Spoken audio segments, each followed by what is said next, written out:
Kagabi na naman eh. Sa bangko. Love will keep us together. Stronger but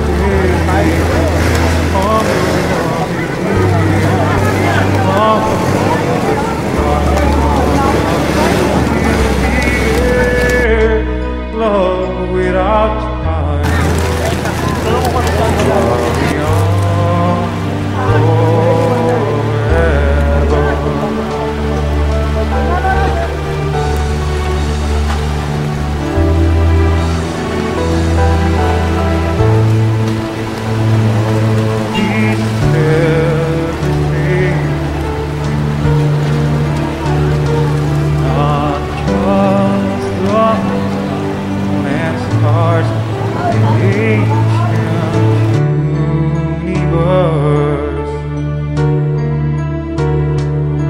Beyond Saturn and Mars, and when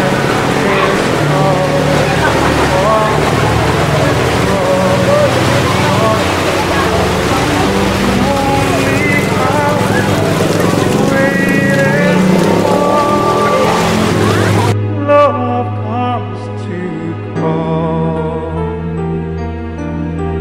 Kailangan natin dito lalo-lalo na sa mahirap dito walang pagkain. Katulad niya, ulan, walang pagkain na pagkain. Mga 2 araw na, kapay lang ang siyempre namin. Bibili kami ng mineral. Katulad kanina, nakikiyar lang ako doon yan sa tabi-tabi.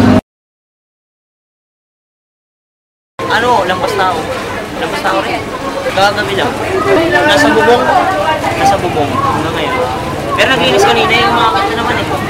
Ano lang, umaga pa ako eh. Kahapon ng umaga, sabay tumila, umaga na ulit. Kaninang umaga. Sabi ngayon, pataas naman yan. Marunong naman ako eh. Kaya mo, Louie? Kaya mo yan? Pati nanay ko na. Mga gamit ng tinas. Binabantayin, baka bigatulas, ano rin eh.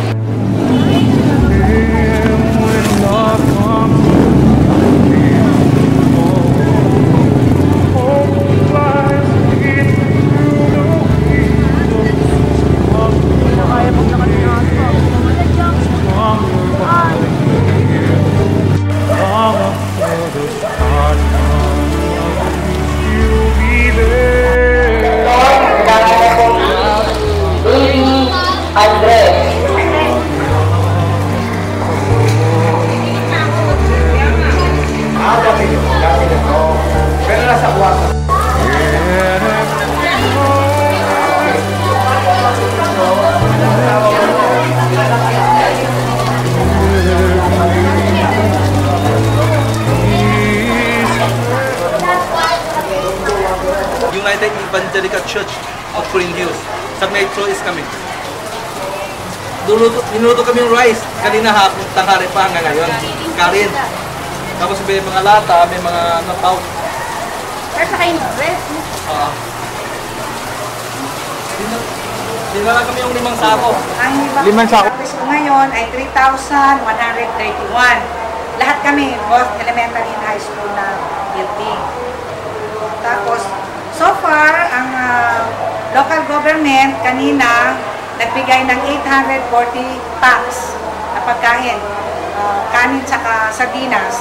Pero ang evacuees ay 3,110 as of tanghali. Ngayon, ang ginawa ko, per family na lang. Bawat isang pamilya, isang ganon. Para lang, lahat sila. Hindi, although, mas pinaka-safe na yung ibigay na ganon kesa mabigyan ng 840 individuals. Ang nagbigay na, ito ng mga relief na natanggap namin, si Anthony Sapra nagbigay ng, ito yung sa Manila Water, yung drinking water na doon. Tapos, Don Aguilar and Jess Aguilar, nagbigay ito ng boto. Kagabi, saka nagbigay din ng Wilkins. Si Kong Kimbo, nagbigay din ng boto kagabi. Yung MSO, nung umaga to, nagbigay sila ng biscuit and water, 840 din. Ang binigyan ko naman ito, kasi kulang din, senior citizen, saka children, mga bata. Tapos si Carmelito Roy, nagbigay ng assorted clothes. Ayan, binigay namin yung mga basa, yung mga basang damit, yan ang binigyan namin. Tapos ito si Bibal, assorted clothes din, binamigay na rin. Yung city government naman, kanina nga, yung nagbigay ng 840 packs. At nagbigay ng 55 gallons na tubig. Ngayong gabi, dahil nga sa ganong sitwasyon, lumapit ako sa UECG, United Evangelical Church of Green Hills, na sila ngayon nagbigay ng 5 sakong bigas, nagluluto sila doon para for everybody. Tapos may dala sila mga sardinas na ang kwenta doon, sa bawat isang sardinas, sa tatlong tao. Ang dami na rin yun, 1,000 plus na sardinas yun. Dahil nga sila 3,000 plus Pero, better, ganun na lang, kaysa sa wala, diba? Diba, beggars can be choosers. Yan. Dumating din kanina yung medical mission sa Armed Forces of the Philippines Reserve Command. Ayan. Sa pamumuno ni General, yung commander nila, si General Antonio Tamayo, tapos si Colonel Quirino Calonso, Colonel Ardlin Kidlat, saka si LTC Joel Martes, saka si MSG Maria Victoria Medina. 38 lahat sila na gumamot sa 140 na mga may sakit. Marami na may alibunga. So yun lang. So ngayon naman, meron naman SM pala. Kasi ang binigyan naman nila, per family rin, 589. Ano naman po ang monetary compensation mo sa pag-overtime nyo ngayon? Namin wala. This is entirely in the name of service. Ganun lang. Kasi ano namin, hindi kami ganun na salanta, so kami na dito. Saka Call of Duty. Ang sarili niyo pamilya naman, ma'am, is okay right now? Ang sarili kong pamilya, sa kasalukuyan, baha rin sa amin. I am from Santa Elena, Royal View, Santa Elena, Marikina City. As of the moment, baha din siya. Pero malalaki naman na yung mga anak ko, they can fend for themselves. Kaya okay na. Para matuto rin sila. Mag-survive. Saka nung mag-survive, correct.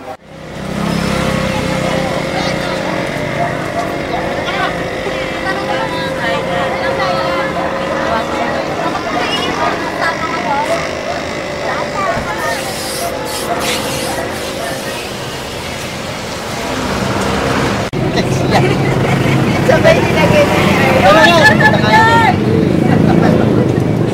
na ate, arasin niya po, malaki, dalawa. Painit kami. Painit, ikaw naman ang mga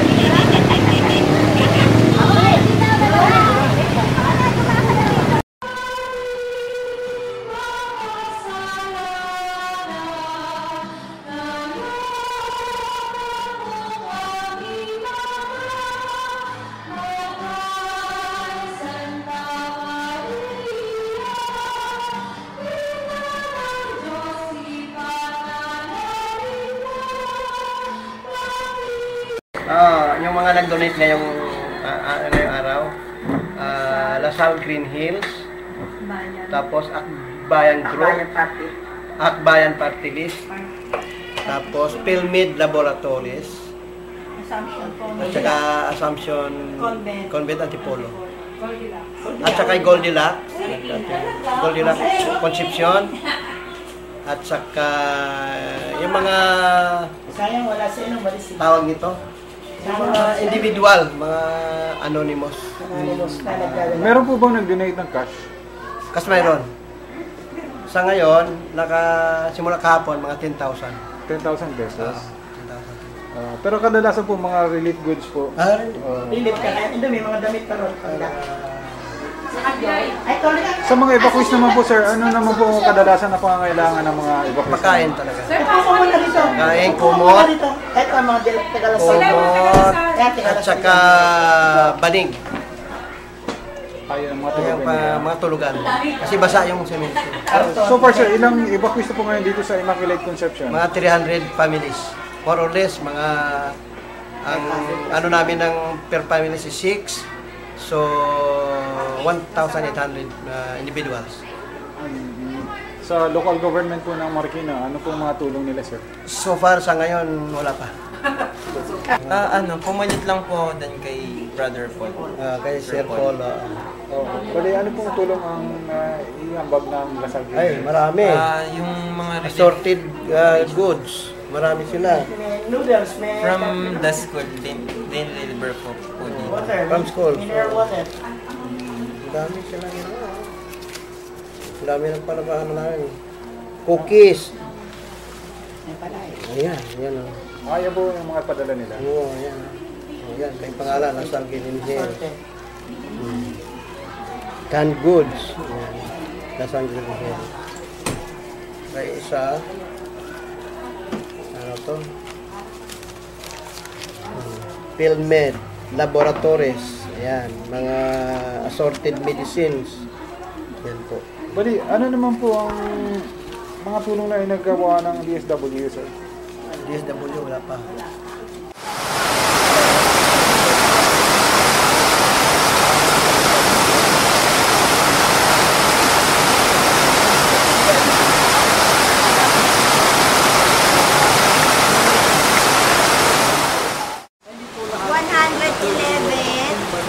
Families. Ayan po. Tapos as of today, nagkaroon po tayo ng 521 individuals, 116. Pero meron na pong mga nag-log out. Bali, bumalik na po yun, umuwi na? Umuwi na po yung iba. So, ang total na lang po natin ngayon ay, nasa na po yung mga pagkiro po, ayan. 293 individuals na lang po. Pero meron pa rin pong babalik at babalik po. As of 12 p.m. po ito, 293 individuals po. So ngayon, i-ano po papulit natin. Ilan na po ulit nakakang kasi may dumadagdag pa, may dumadating pa po. Sino naman po ma'am ang mga donors po na So nag-distribute ito dito? po. So yung donors po natin ay, so mostly, ayan po. So meron po tayong simbahang lingkod, yung mga barangay, si Banjik, Crisostomo, si Vice Mayor, Red Cross, ito po, private individual, Hoson Family, City Hall, from Mayor Del Guzman, DSWD. So from Marikina People Power Movement, si Paula po ang pinakaano si Delis. Tapos yan, Agnes Dulce, mga private individuals, Stella Maris College, headed by Amelia Velasquez, Elmer Nepomuceno, City Councilor, Asil, yung mga ito po yung dinonate nila, tsaka Chadaw Tea, Place, clothes po ang binigay. Tapos meron pa po dito, sir. Lang po. Marami ito po. Yan po, mga Lusanta Family, San Jose Manggagawa Parish, San Jose Seminary, Religious of the Good Shepherd, Nanette Ryan, Asil ulit, so Nenita Ponyo. Ito po yung mga visitors namin. Okay po. Ma'am, hindi naman po kayo nahirapan sa pag-distribute ng mga relief goods? So far, hindi naman po kasi marami kami mga volunteers. So sila po yung mga seminary. Sila yung mga volunteers? Nasa ito pa mga Nag-aaral po yung mga estudyante ko. Amin. Estudyante po ng Santa Elena High School.